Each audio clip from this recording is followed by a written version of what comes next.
guys, it's Tracy. Welcome back to my channel. So today I am filming a book tag, which at first I wasn't sure whether it was appropriate to film or not. Not saying that there are any rules on BookTube, but I actually came upon this video through Ariel Bissette's version, so I'll leave a link to her video, but this tag was actually created by Monica Kim, so I'll also leave a link to the original video.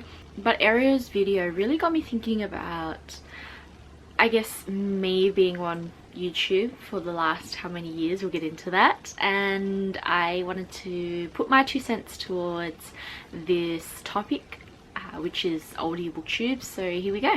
Usually for book tags I do tend to write the answers to them beforehand so I don't sound like I'm rambling on videos, but for this one I'm purely just reading the questions and then going with the flow. But the first question is, how long have you been part of the BookTube community? Now I know a lot of people will have different answers to this one.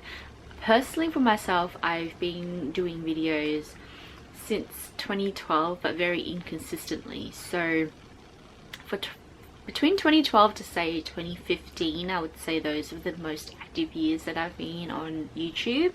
And then after that, life really got in the way. I prioritized a lot of things before I did making YouTube videos and writing my blog posts. So I can't say that I have been dedicated and 100% to making videos consistently for the last 8 years roughly, but I have been on YouTube since 2012.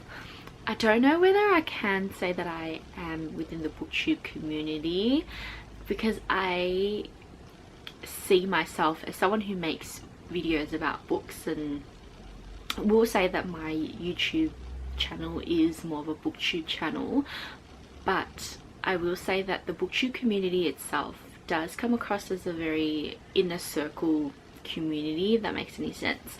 There are certain people that you would pick to say, yep, that person is a booktuber, they belong to this community, they have all their friends who are part of the BookTube community, and a lot of them are people like Ariel and Monica and Reagan of Peru's Project. You know, we've got Jessie from Jessie the Reader. So to me, that's what I consider the BookTube community, the people who are heavily involved in making YouTube videos about books and are invited to all those, you know, panels and VidCon and conferences, etc, etc. And I don't want to make it out like it's about subscribers and viewers, but those are really the bigger YouTube channels there are in the BookTube world. So that's my definition of the BookTube community. I could be wrong, everyone has a different opinion about it, that's just mine. Question number 2 is, what was your biggest misconception before starting BookTube? I honestly didn't even know that making videos about books on YouTube was called BookTube when I first started. I just decided to pick up my camera one day after seeing a couple of videos out there, and it coincided with me writing blog pieces about books as another way of sharing my love for books, essentially. I guess to answer this one would be, I didn't realize that there was this kind of community. I just thought there were a few people floating around, so that was my misconception, that there are a lot more people out there who are involved in making videos about books and who are very keen to hear about books. So that's my answer. Question number 3, how do you think BookTube has changed since you first started? This is a very good question. So I feel like it has progressed immensely within this YouTube sphere.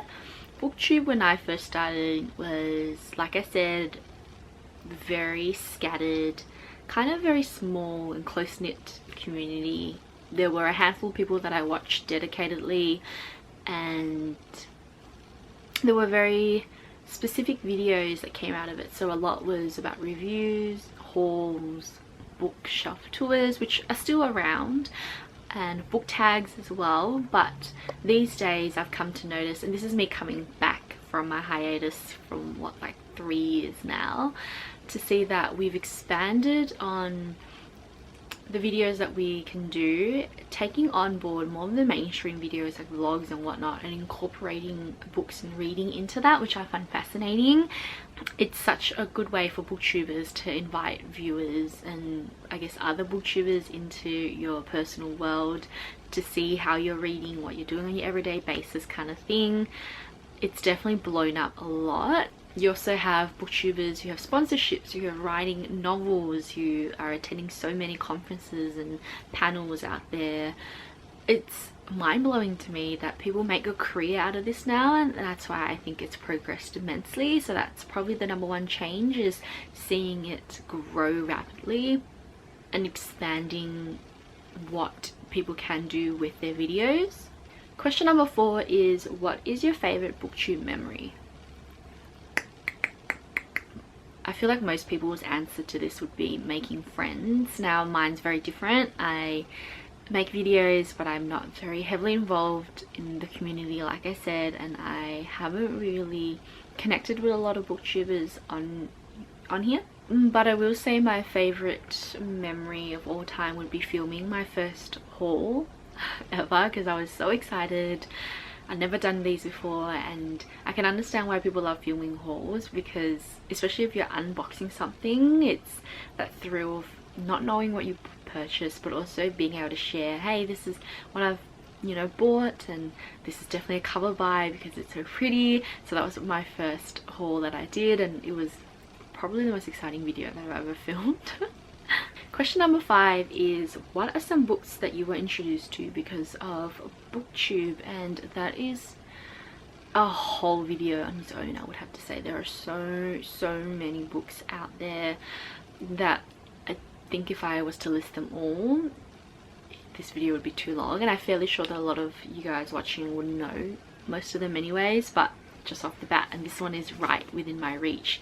You've got the Throne of Glass series, which huge rage all over BookTube, and this really exemplifies the kind of books that I was introduced to via BookTube as well, because I was never into YA until I started doing BookTube, and then from then on I read so many YA novels, including YA fantasy, contemporary, it's on and on and on. If anything, I'm really grateful that BookTube introduced me to some of my favorite authors now. So you've got Patrick Ness, you have Victoria Schwab or V.E. Schwab, Laini Taylor, who wrote my favorite YA series of all time, Daughter of Smoke and Bone.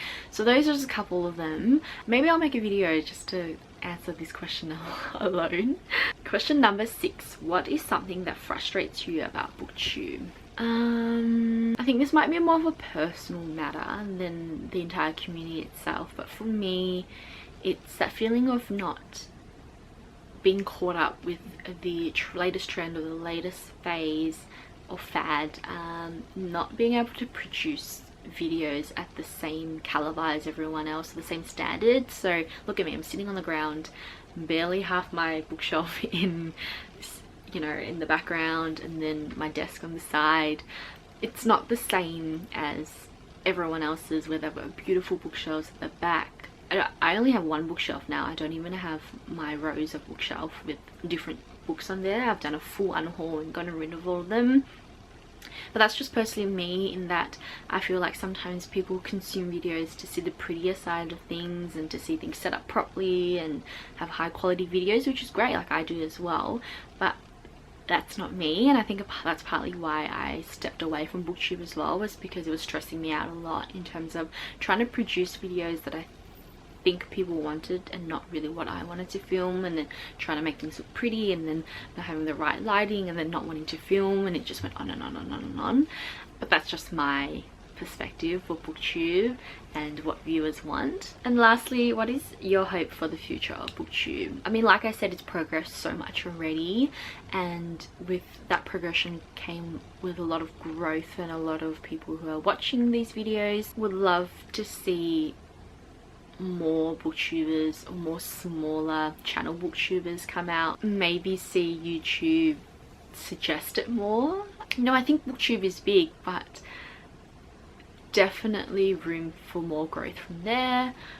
Personally for me, I do want to see more review videos, so people reverting back to kind of an old school thing in terms of, hey, this is what I read and this is why I enjoyed it, as opposed to, hey guys, I bought this because everyone else is buying it.